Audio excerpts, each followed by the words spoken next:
Production and distribution of City Club forums on IdeaStream Public Media are made possible by PNC and the United Black Fund of Greater Cleveland, Incorporated.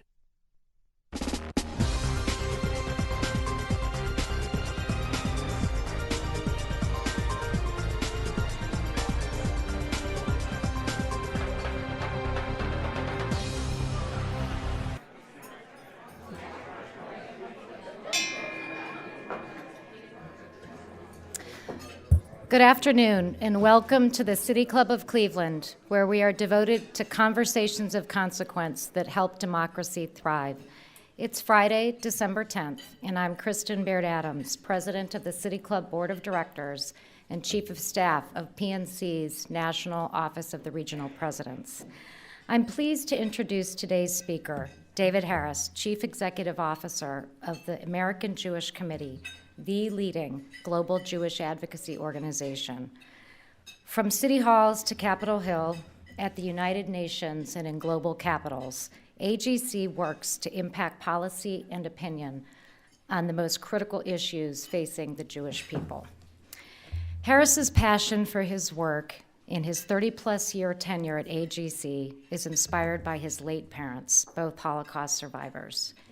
Harris grew up in New York City's Upper West Side, anchored by generations of a close-knit family. And while during his youth, his family never hosted a Shabbat dinner, his parents and the stories they shared of struggle and survival inspired him. Widely recognized for his skilled diplomacy and vision, Harris has led AGC's efforts to combat the troubling resurgence of anti-Semitism here in the U.S. and across the globe, and to advocate for the nation of Israel and to build bridges with allies across the nation and the world. Harris first joined AGC in 1979, departing briefly in the mid-'80s for a role advocating for Soviet Jewry before returning as its Washington director, a role in which he helped lead a 1987 rally of 250,000 on the National Mall, one of the largest ever gatherings of American Jews. Just a few years later, Harris was credited for his leadership in the successful lobbying of the UN's General Assembly in 1991 to reverse its 1975 Zionism is Racism resolution, one of the few times in its history that the UN repealed a resolution. More recently, in January of 20, Harris led a historic delegation of Muslims and Jews to visit Auschwitz. Harris has been honored by more than 20 times by foreign governments for his international work, making him the most decorated American Jewish organizational leader in U.S. history. Educated at the University of Pennsylvania and London School of Economics, he has been a visiting scholar at Johns Hopkins University and Oxford University. Today, Harris, who has announced his plans to retire in May, joins us for the annual Robert D. Grease Forum on Inspiration, invitations to which are only extended to speakers who, by way of their achievements, reflect a level of accomplishment well beyond the ordinary. Members and friends of the City Club, please join me in welcoming American Jewish Committee CEO David Harris.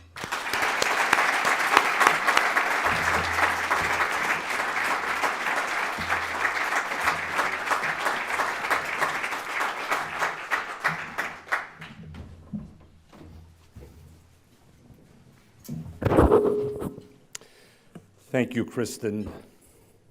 I'm really quite moved by the introduction. It's my third time at the City Club, and I'm grateful to this venerable beacon of freedom and bastion of democracy to have the privilege of being back here. Dan, thank you. I walked into the room, and I immediately, though, had a crisis, which I need to share with you. I saw two tables in my line of vision, and the first one said speakers, and the second one said friends of Bob Grease. And my wonderful City Club hosts were kind of nudging me towards the speakers table. But I had a kind of outside force pulling me to the other table. And I really wanted to set myself up, Bob, right there in that spot between the two tables. If I had to summarize the American Jewish Committee in simply one image, it's Bob Grease.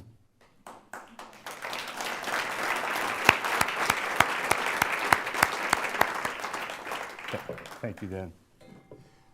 If I could add an image, it's Lisi Shapiro. Our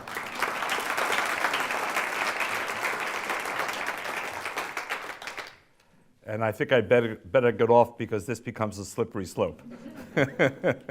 I've learned in life the people that you mention never remember you mentioned them, and the people you omit never forget.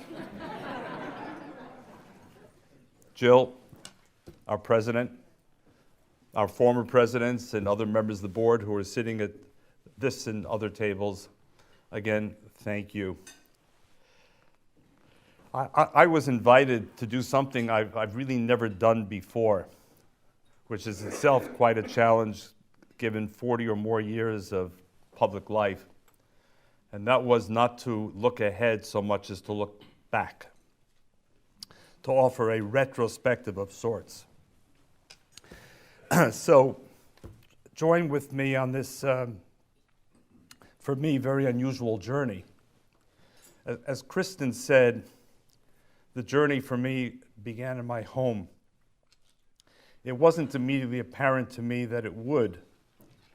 I thought I was just another New York City kid, for those of you who will admit to being from New York, playing stoop ball and handball and playing in the basketball courts of Riverside Drive and going to camp in Maine. I thought I was just a normal American kid. But there was something different. It took me a while. And then I began to understand. I was the first person in my extended family to be born in the United States. My family cherished this country. For them, this was holy ground. I was just a kid who liked some things and criticized other things. And then I ran into resistance from my family when the criticism came.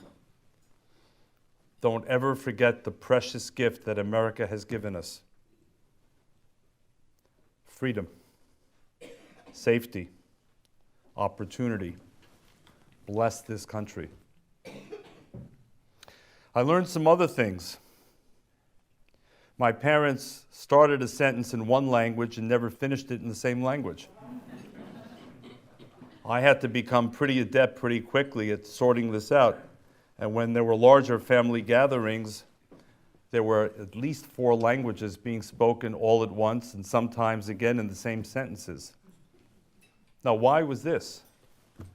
Other kids, when I went to visit them, spoke English at home. My parents with each other spoke French. My mother with her parents who lived in the next apartment spoke Russian. My father with his parents who lived a few blocks away spoke German. On top of which my grandfather got the Yiddish newspaper every morning delivered to his door. What was going on here? And then there was something else.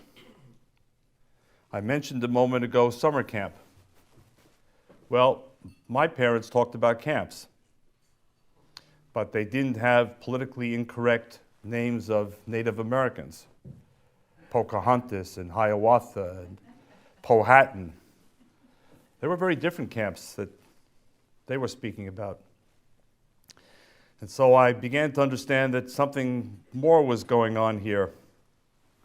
And lastly, my parents and my larger family spoke about Israel. But not the Israel of daily politics or whatever might be reported in the news, but Israel in a much, I didn't know the word at the time, but in a much more metaphysical way, in a much more philosophical way. Thank God there's an Israel. Now, it's hard for a child of 6, 7, 8, 9, 10 to process any, much less all of this stuff. But over time, I came to understand several things which led me to this career and in a way, to this moment, thanks to you, Bob, and this speaker's series. My mother was born in Moscow. My mother was 6 years old when her family were among the very lucky ones to be able to leave Stalin's Soviet Union at a time when emigration did not exist.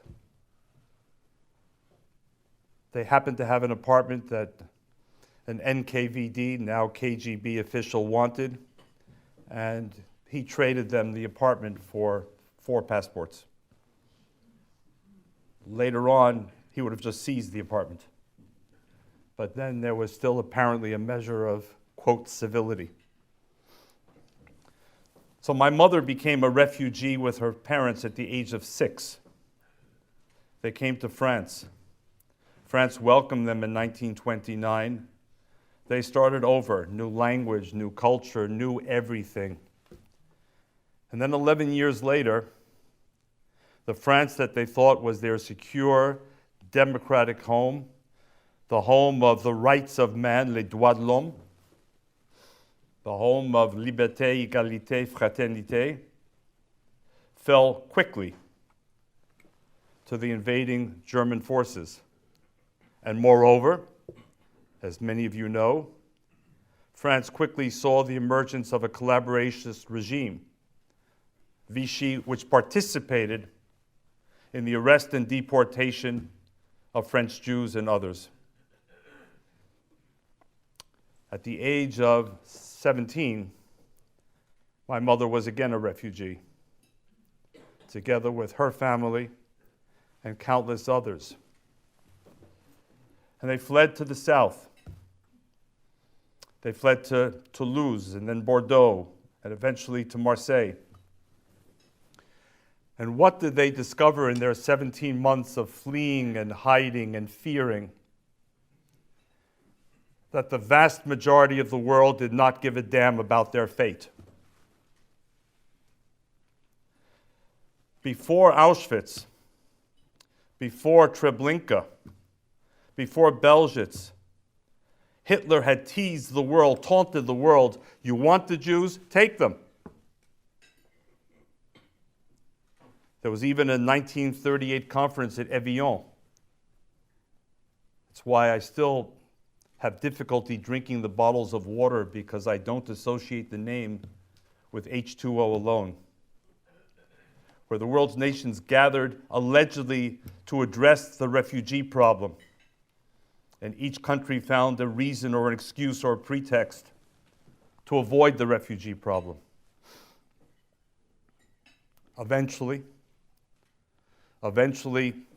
my family was able to escape to Spain and then Portugal. And one member who had gotten here earlier and who moved to a city called Mahoney City in northeast Pennsylvania persuaded a congressman, maybe part of my nonpartisan approach to life, turned out a Republican congressman named Ivor Fenton, to persuade a reluctant U.S. government to issue 14 visas to that part of my family. And they came on the eve of Pearl Harbor. And they saw the Statue of Liberty not on the circle line. It wasn't just a photo op. They saw in the Statue of Liberty their future. They never looked in the rearview mirror.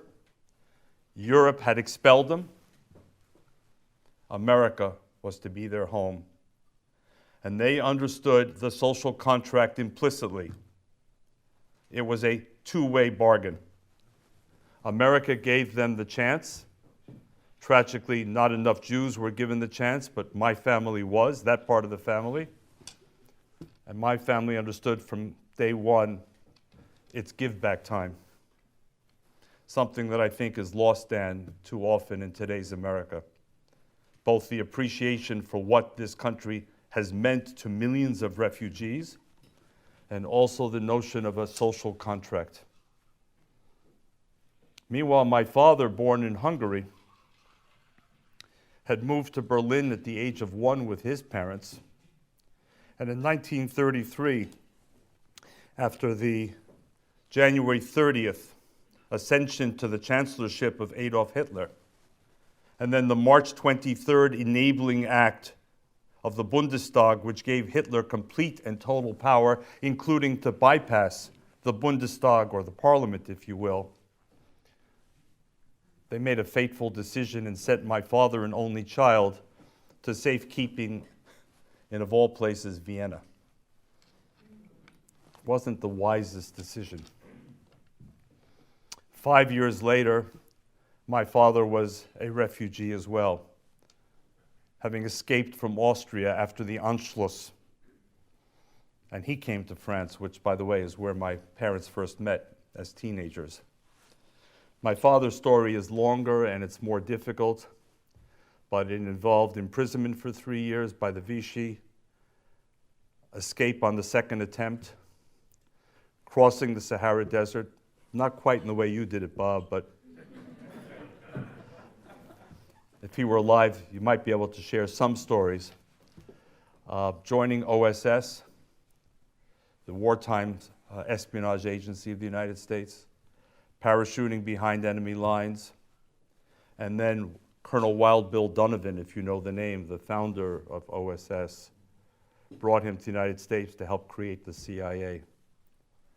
But here came another, if you will, true blue new American who fought for the United States even before he ever saw the United States, and like my mother, understood the eternal gratitude that was required both to this country and to the promise of this country. And as if that weren't enough to cement my kind of Weltanschauung, as the Germans would say, my worldview, a few years later, I met a young woman in Rome, Italy, where I was working with Jewish refugees from the Soviet Union. That young woman became my wife of now 46 years. And she too was a refugee. She was a refugee from a place that has been largely neglected by history, Libya. It's still difficult to penetrate the mindset as we speak about the Middle East and the Israeli-Palestinian conflict and all of the dimensions thereof. It's still so incredibly tough to penetrate and remind the world that there were two refugee populations, not one. There were two. And Exhibit A for the second is my wife, her 7 siblings, her parents, all of whom were forced into hiding in Tripoli and eventually given safe passage by the Italian ambassador, never to return. Their first taste of freedom, and a word they had never heard before, pluralism, came in Italy. And then 12 years later, she and I came to the United States, she for the first time, and we built a family and a home together. This is where I come from. I come from a family, if you will, that has no CVs with PhDs in history, no BAs with majors in history. They all have PhDs in the history of life. They've lived it. They haven't just studied it or abstracted it. They felt it. And they've understood. And now I understand the thin veneer, the fragility of what we call liberal democracy. And when I use the word liberal, I don't mean it in a binary context versus conservative. I mean it versus illiberal, versus the people's democracy that we saw in the Cold War, or the Democratic Republic of North Korea, as it officially calls itself. Because after all, Germany was a democracy from 1919. It was a messy, chaotic democracy called Weimar, but it was a democracy with elections and free speech and civic institutions and multiple political parties. It was all that and more. And by 1933, that democracy had yielded to absolute tyranny. So from my perspective, living in a democracy is not just about exploiting it, savoring it, it's about defending it. Because my family could bear witness to the fact that it's not guaranteed to last. And my wife could add to the picture by saying, remember, the majority of nations today are not democracies. I, Giulietta, came from Libya. I can attest to what the absence of democracy means, in this case for a minority like the 40,000 Jews who were essentially denied all rights. By the way, though they were all enshrined in the 1951 Libyan constitution, which launched the independence of Libya. It's a beautiful document. The problem is it's completely meaningless. So words alone are insufficient. And frankly, I'm not here to flatter the City Club and you, though I hope you won't reject the flattery. But for me, and I just know a little bit about the history of this institution, you're more essential than ever. Bottom line, you're more essential than ever. But how did I move from this into specifically the Jewish world?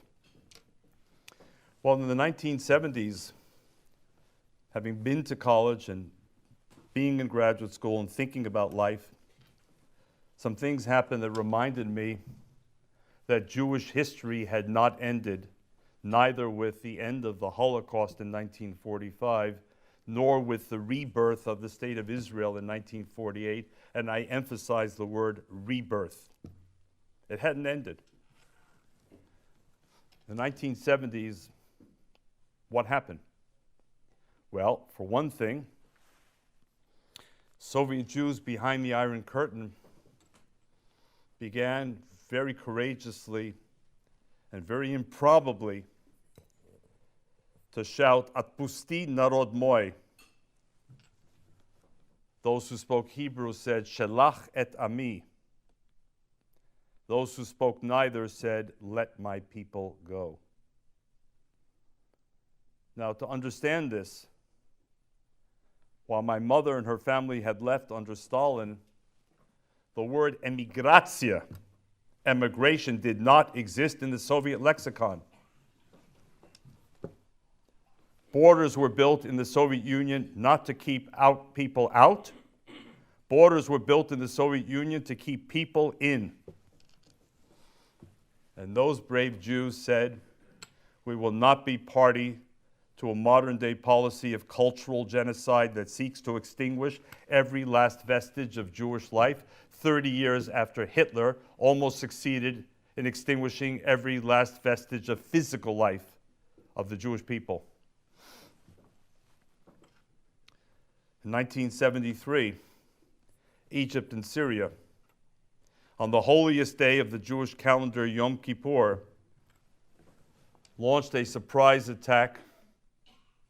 And in the early days of that conflict, Israel was pushed back, its future became uncertain, and all eyes turned to the United States,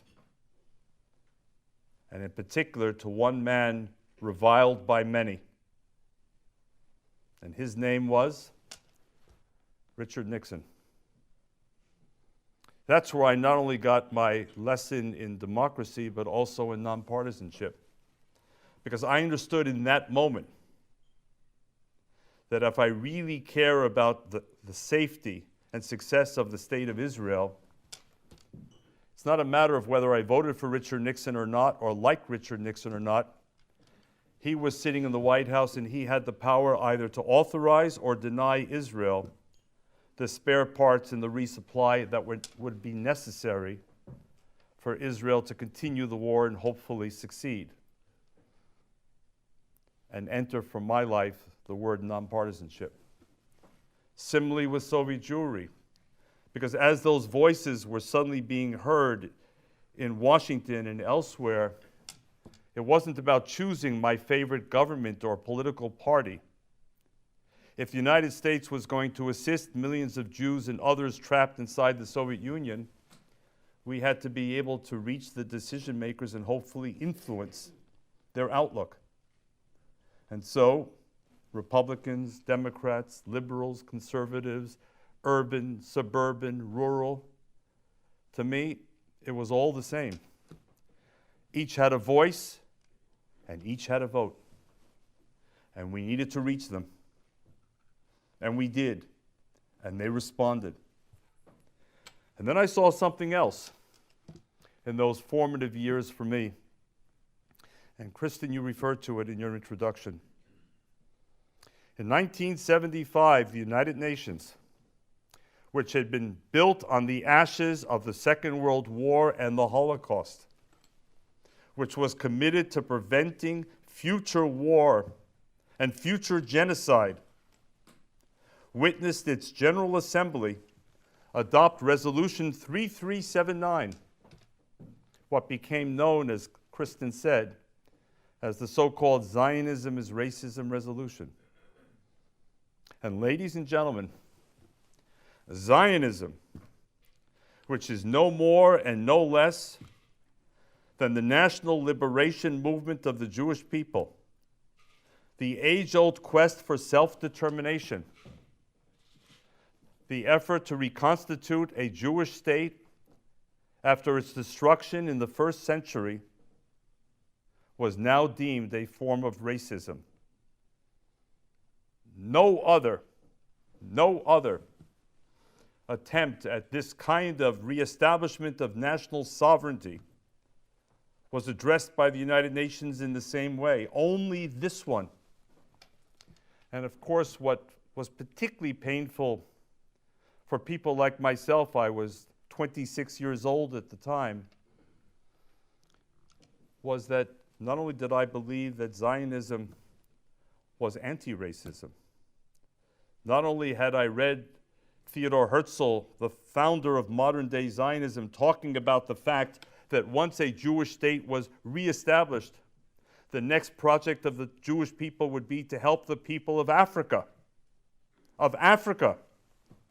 to achieve their national independence, their national sovereignty, their national liberation. But those of us of my generation here also saw ourselves as soldiers in the anti-racist movement in the United States. Now we were being told that whatever we were doing in the civil rights movement, whatever we were doing in Selma and Montgomery, nonetheless branded us as racists because we also had an attachment to the foundation of the Jewish people, the connection between a people and a land and a faith. I remember when I was younger, 1959, my parents, they got a car. It's a big deal. And Eisenhower had built this national highway system.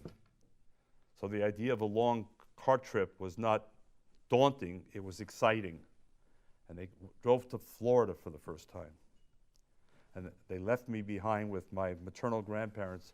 And when they came back a week later, they brought coconuts and fun things. And I said, "Mommy, Daddy, how was the trip?" And they turned pale. These Holocaust survivors had never expected to encounter what they saw when they crossed the Mason-Dixon line.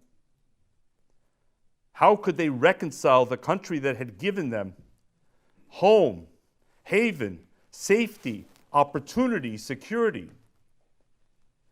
How could that same country, just a few hundred miles south of New York City, create separate accommodations, separate water fountains, separate swimming pools, separate and unequal, and unequal? And so many Jews, as you know, were motivated to fight in that civil rights struggle. And AJC fought for the Civil Rights Act and the Voting Rights Act and marched and prayed with our feet, to quote Rabbi Abraham Joshua Heschel, and not just with our mouth. And now we were being told that we were racists? No, I understood that whatever other career aspirations I might have had, let someone else do them. I was going to jump in with both feet into this Jewish world about which I still knew very little. The organizational world was a baffling alphabet soup. It was pre-Google. There was no simple way to find out what this or that organization did. So I had to do it the old-fashioned way, ask.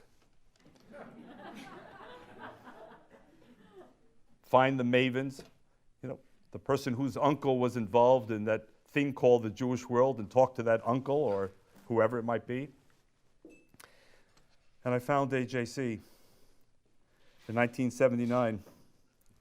I think I can probably safely say that I'm off probation. What did I find in AJC? I found the perfect match between everything that I was kind of experiencing and feeling and trying to put together into something coherent. Because in this organization, I found the ideal blend of the universal and the particular.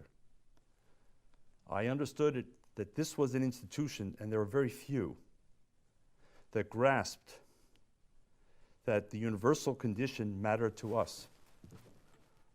That if any group was oppressed, if any group was targeted with separate and unequal, none of us were safe, secure, and no democracy could be worthy of its name.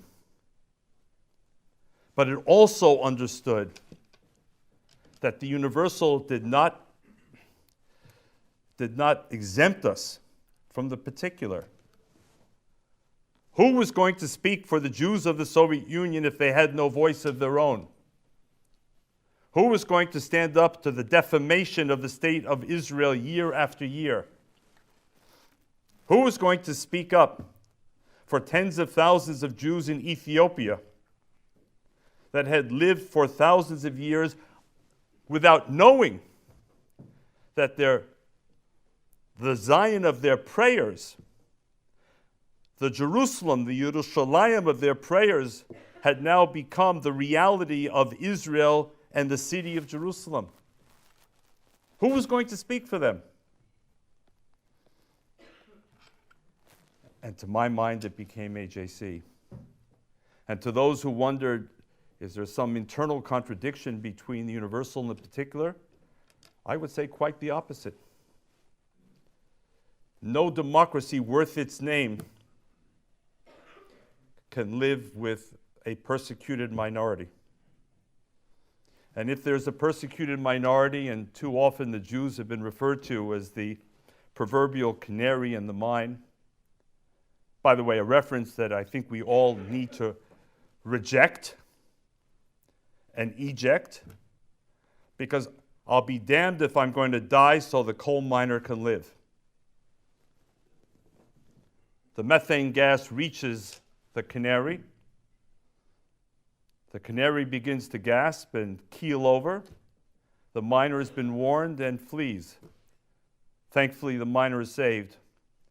But 2,000 years of being the purported canary in the mine is a bit too much, certainly for my taste. But we're here to say that a world in which anti-Semitism again in 2021 is growing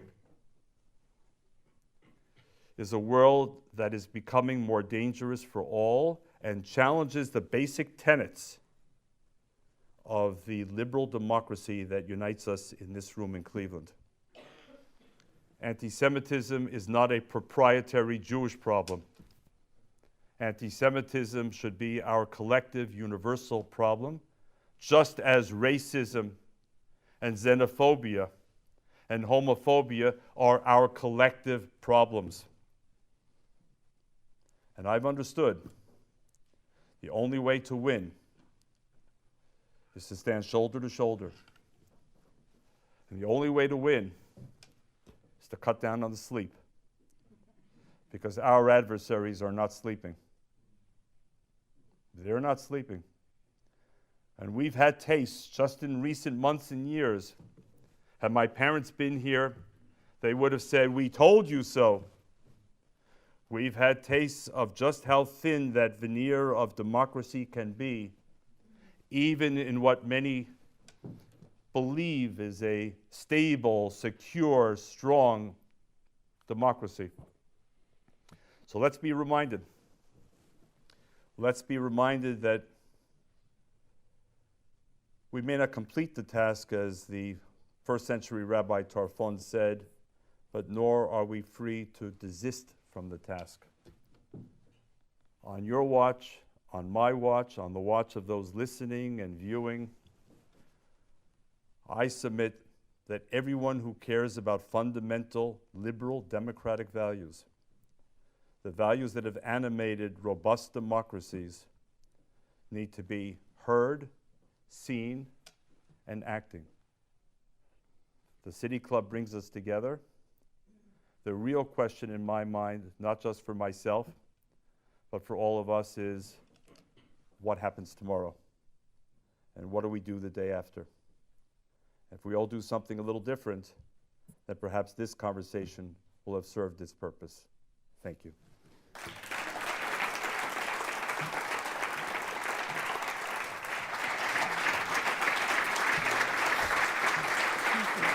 We're about to begin the audience Q&A.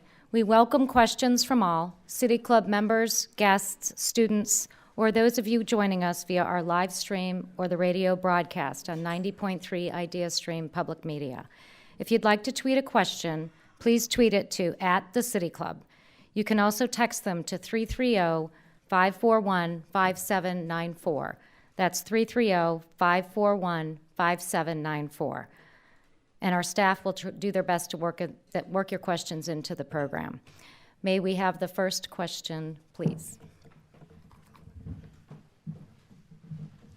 It was a very moving speech, and I'm impressed with your background and how you survived. My question is, in your statement you said, I missed the point that you didn't say Islamophobia when you talked about LBGT and other. And I'll give you two examples. One of them is the World Trade Center mosque that was supposed to be built. AJC and other organizations opposed it, and 10, 12 years later, apologized for that. And then the recent thing that you had on France, that all the Muslims that are coming to France are anti-Semitic. I'm involved in the interfaith community. I'm not anti-Semitic.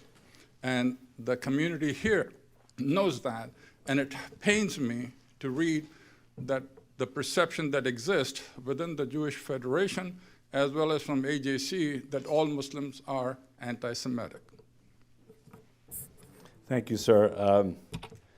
The answer is a very simple one.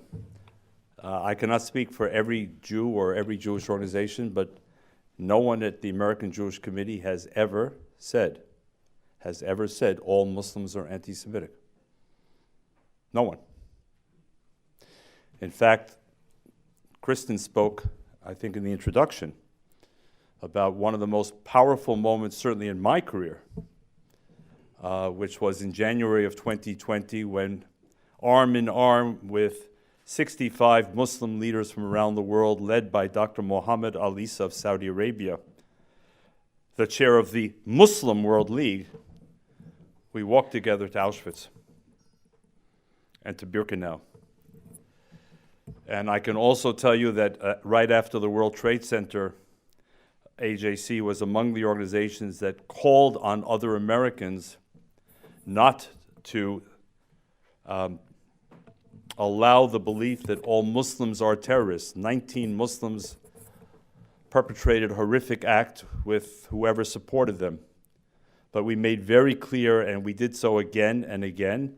And the last thing I will say, sir, is we are actively engaged on a local level across the country through a project we've called the Muslim Jewish Advisory Council, precisely to engage with Muslims in a constructive, cooperative way. And we have said as an organization that if the 20th century for us, AJC, was largely defined by writing a new chapter in Christian Jewish relations, in particular Catholic Jewish relations. The 21st century for us is about writing a new chapter in Muslim Jewish relations, and I would add in Israeli-Arab relations as well. We've made some progress, we have more to go, and if you are or potentially a partner, we'd love to join together. Thank you, sir. Yes, please. Hi.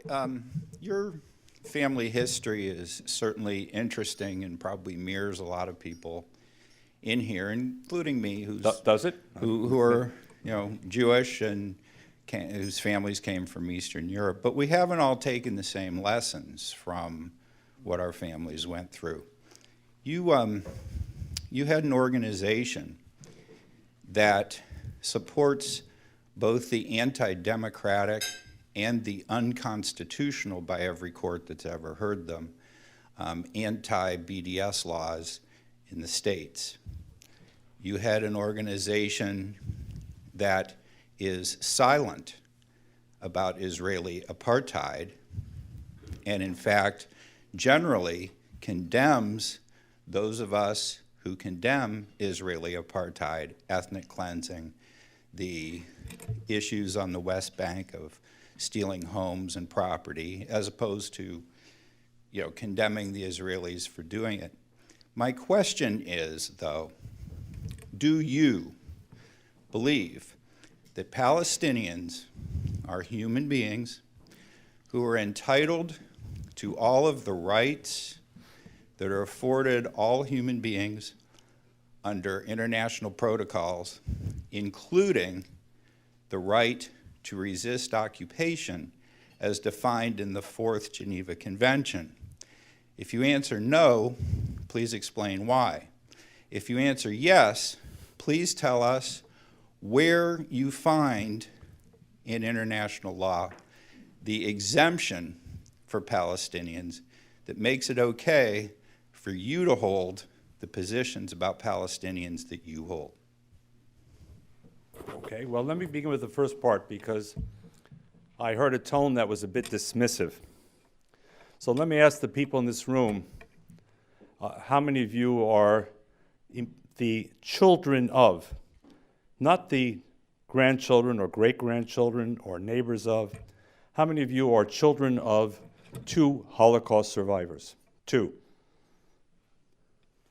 I guess it's not the whole room to begin with. How many of you have members of your immediate family, spouses, who are refugees from an Arab country? Maybe it's not so common, sir, as you might have suggested by your framing of the question. I'm not here at the City Club to engage in your interpretation of international law, nor am I here to accept what I believe is a libelous description of the state of Israel. Israel is a good country. It's not a perfect country. I'm not here to argue that it is a perfect country, but it has a right to exist. It has a right to defend itself. And when you ask the question whether Palestinians do or do not have human rights, the answer is obvious. Of course they do, except for one, the right to deny me my human rights. So, if there had been wiser heads that prevailed as early as 1947, when the United Nations grappled with this very issue of two national movements, then we would have been marking today the 74th anniversary of a two-state settlement. Had wiser heads prevailed in 1948 when Israel established itself, and when it stretched out its hand in peace, we would have had a second chance at a two-state solution, sir.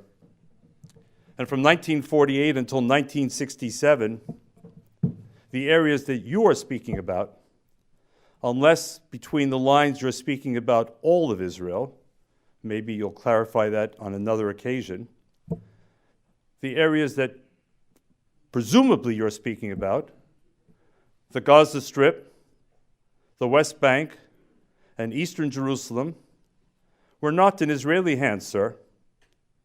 A two-state solution could have been created any time unilaterally by the Arab world.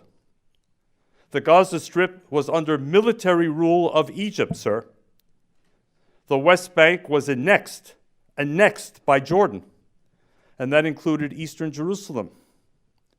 So I would have hoped that had we had this discussion then, you would have been equally vociferous, sir, in calling on the Arab world to liberate the Palestinian Arabs and give them the state of their own, which I wish to see one day, but perhaps unlike you, I wish to see it living alongside Israel and not in place of Israel.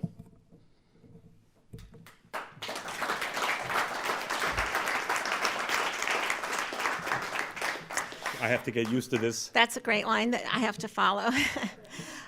On both the right and the left, there are what used to be fringes that seem to be coming more into the mainstream of both elected representative parties that seem to be perhaps anti-Semitic here in this country and anti-Israel from an international standpoint.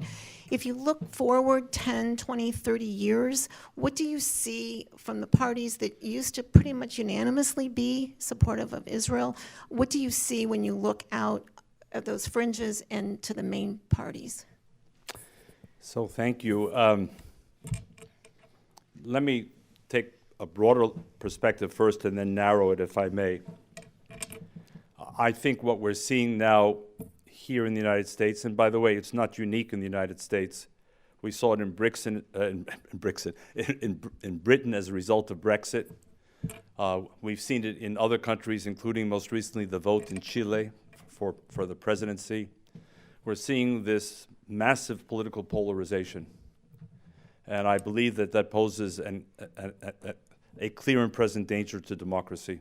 Where did you go to sit? There you are. We've stopped talking to each other. Even worse, we've stopped listening to each other. Except at the City Club. We have, even more so, we have created our own ecosystems which give us self-justifying news that we want to hear. So increasingly, we live in an informational bubble. We live in a political bubble. And I dare say increasingly in America, we're creating geographic bubbles. We run a risk. And I don't think it's crying wolf. We run a risk of eroding the glue that unites this country.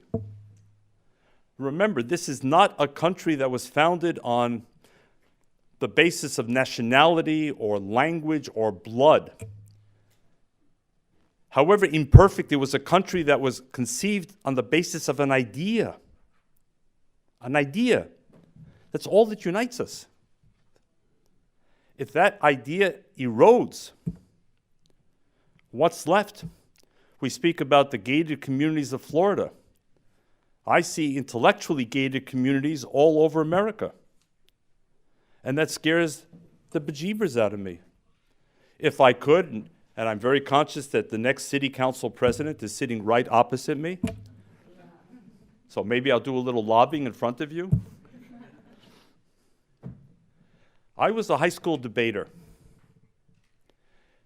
If I were the principal of a school that I could create for myself, among many other things, I'd make debating mandatory. Not as a club, you got football, you got basketball, you got the glee club, and not simply because I did it, but you know what I learned?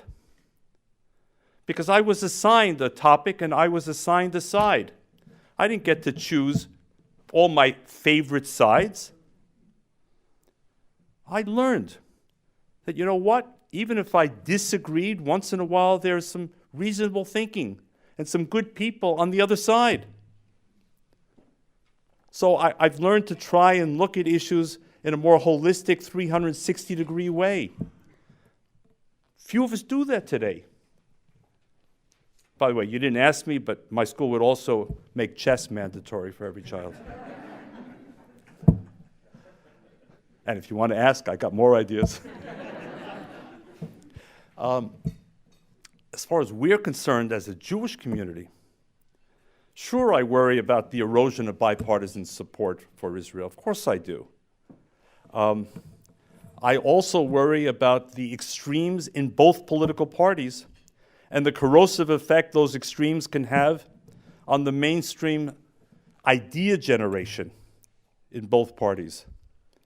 We have today in the United States House of Representatives people associated with anti-Semitic ideas publicly on both sides of the aisle. So I'm not asking which side of the aisle you're on, and I'm on neither. But that's dangerous. And it's not just anti-Semitic views, but I'm now speaking as a Jew. And I don't think that the public reaction and the political reaction has been strong enough. We also have in the Congress, and I'm not here, as I said, to defend every action by every Israeli under every circumstance, but I am here to stand up proudly, shoulder to shoulder for the U.S.-Israel relationship and for Israel's well-being. We have daily, weekly defamation of the state of Israel. At least debate the facts. But I'll leave you with this thought, which is very scary again for a democratic society. I think it was about 2 years ago, the Oxford English Dictionary, OED, every year comes up with their word of the year, their new word of the year. A couple of years ago, you know what that word was? Post-truth. That was the Oxford English Dictionary word of the year, post-truth. Forgive me, folks, whether you're on the red or blue side, liberal or conservative, how many of us want to live in a post-truth society? Thank you. As a former Jewish community relations professional, this work, being on the front lines of Jewish advocacy, is incredibly difficult, and it takes an emotional, personal toll on those that are doing the work.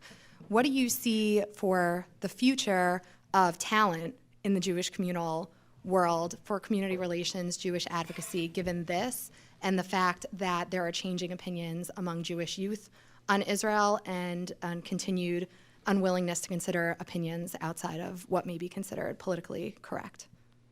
Well, here I'm going to contradict a part of what I just said a moment ago. I too live in a bubble, probably more than one. I live in a wonderfully uplifting Jewish bubble. Come to AJC. Come to our New York headquarters. Speak to Jillian Laskowitz right here, my chief of staff. Meet all the young people that are working on the staff of AJC across the country and around the world. Look at the people who are coming to our Leaders for Tomorrow high school programs. Look at our college programs. Look at our post-college access programs. Believe me, I get that there's an issue out there. I also have 3 children and children-in-law. I have grandchildren. I've seen this play out in many ways. But, you know, we may want to mythologize. The Jewish world has never been united.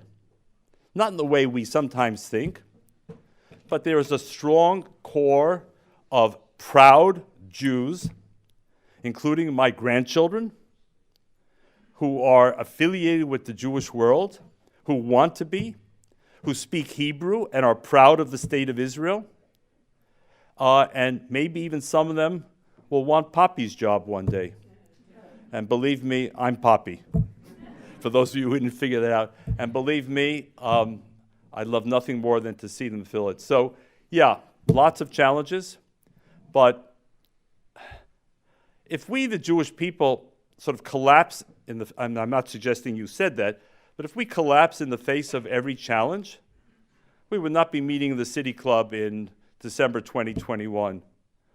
It's the resilience of the Jewish people that I think is the real story here. And it's not by accident that when the national anthem of Israel was chosen and named, what was its name? Hatikva. What does it mean in Hebrew? The hope. Now compare that, for example, with the national anthem of both Poland and Ukraine, which I happen to know. The beginning of it. I won't sing it to you. The first 5 words. Do you know what the first 5 words are of the Polish and Ukrainian national anthems? They haven't yet destroyed us. Now, I completely understand it as a Jew, but our approach is, notwithstanding that reality, it's about Hatikva. It's about the hope. It's about tomorrow. Kristen.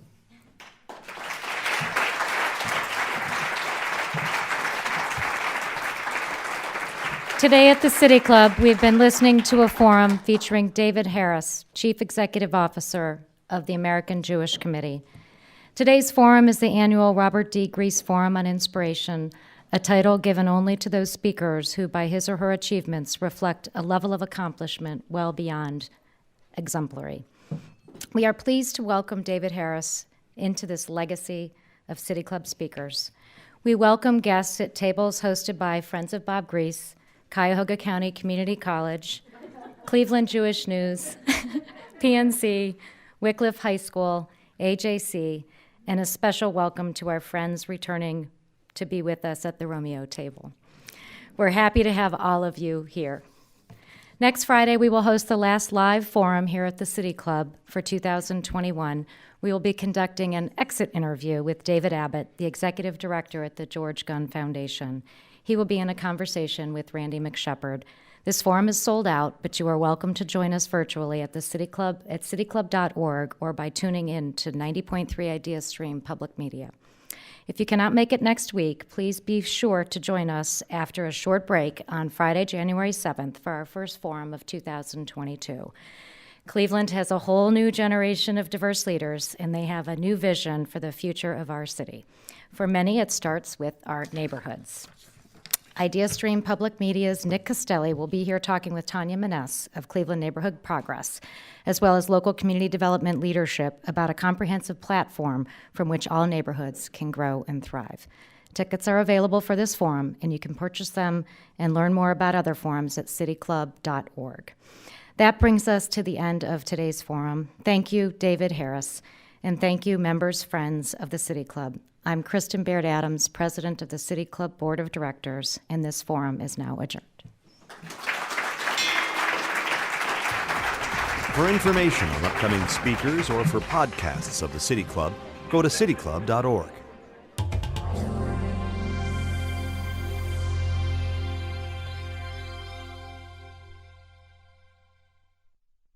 Production and distribution of City Club forums on IdeaStream Public Media are made possible by PNC and the United Black Fund of Greater Cleveland, Incorporated.